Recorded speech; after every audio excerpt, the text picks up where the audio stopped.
Hello students, Coimbatore Time Institute regarding biology உங்களுக்கு ஒரு information கொடுக்கிறதுக்காக வந்திருக்கேன். Actually, state board as well as CBSE students, after completing your board exam, you people are having 45 days. அந்த 45 days time periodல நீங்க NEET எக்ஸாமுக்கு prepare பண்ணக்கூடிய ஆஸ்பிரண்டா இருந்தா உங்களுக்கு அந்த time duration is more sufficient.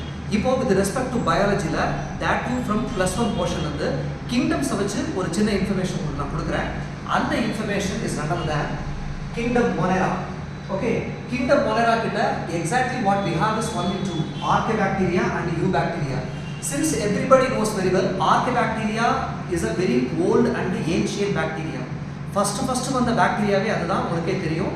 Due to the cell wall structure உடைய stability தான் it can able to survive in any extreme condition. So entrance exam கேட்கும்போது மேத்ஸ் ஆஃப் ஃபாலோயிங்ல ஆர்கேபாக்டீரியாக்கு பேரலலா கொடுத்தாங்கன்னா அது எக்ஸ்ட்ரீம் ஆஃப் ஃபில் அப்படின்ற ஒரு விஷயத்தை வச்சுக்கோங்க.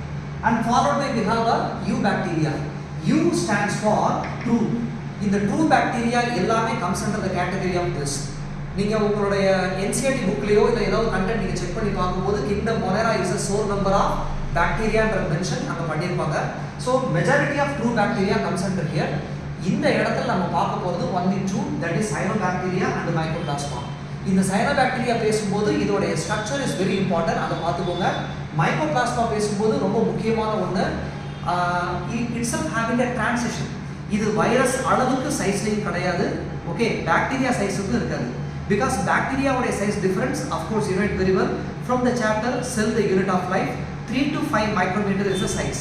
But in case of the mycoplasma, எல்லாமே comes under the category of 0.3 to 0.5 micrometer in diameter. அப்போ இது வைரஸ் சைஸுக்கு சிமிலரா? கண்டிப்பா கிடையாது. வைரஸ் அதை விட சைஸ்ல கம்மி. அப்போ evolutionarily from virus to bacteria transition யாருன்னு கேட்டாங்கன்னா நீங்க தாராளமா மைக்கோபிளாஸ்மா அப்படிங்கிற நேம் சொல்லிக்கலாம். Okay, fine done. So next one is kingdom Protista. Kingdom புரோட்டிஸ்டால very unique one is we have a three kingdom உடைய ஒரு டச் இருக்கு. Just check it out. Plant like protista, fungi like protista, animal like protista. I told that இந்த மூணு kingdom உடைய origin point அப்படினாலே evolutionarily that is protista only. Plant like தான், plant மாதிரி இருக்கும், நல்லா புரிஞ்சுக்கோங்க.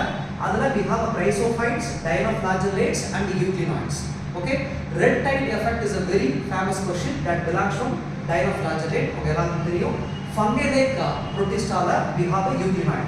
And animal like protista பேசும்போது protozoa. protozoa னா animal kingdom உடைய பேஸ் அப்படிங்கிறதுல உங்களுக்கு நிறைய பேர் தெரிய சான்ஸ் இருக்கு. அந்த கேட்டகரியில we have amoeboid protozoa, entamoeba histolytica, flagellated protozoa we have trypanosoma gambians, and ciliated protozoa.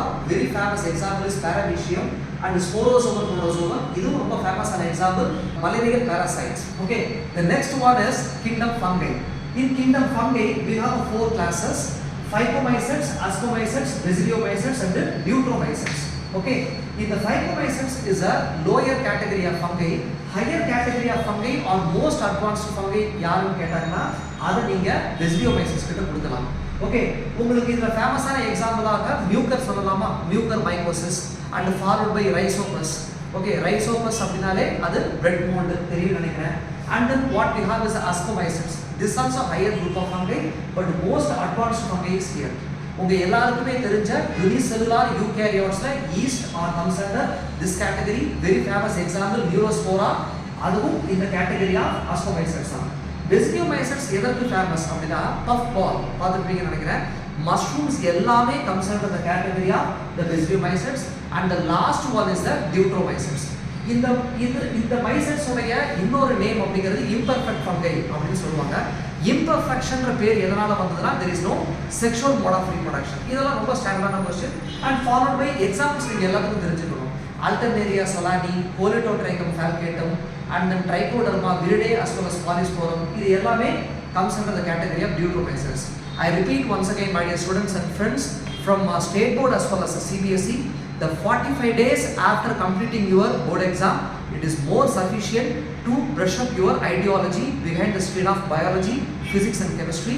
இந்த ப்ரோக்ராமில் நீங்கள் என்ரோல் பண்ணீங்கன்னா உங்களுக்கு குவிக் ரீகேப்பில் இந்த 45 days அப்படிங்கிறது ரொம்ப சஃபிஷியண்ட்டாக இருக்கும் to crack the deep. Okay, all the best.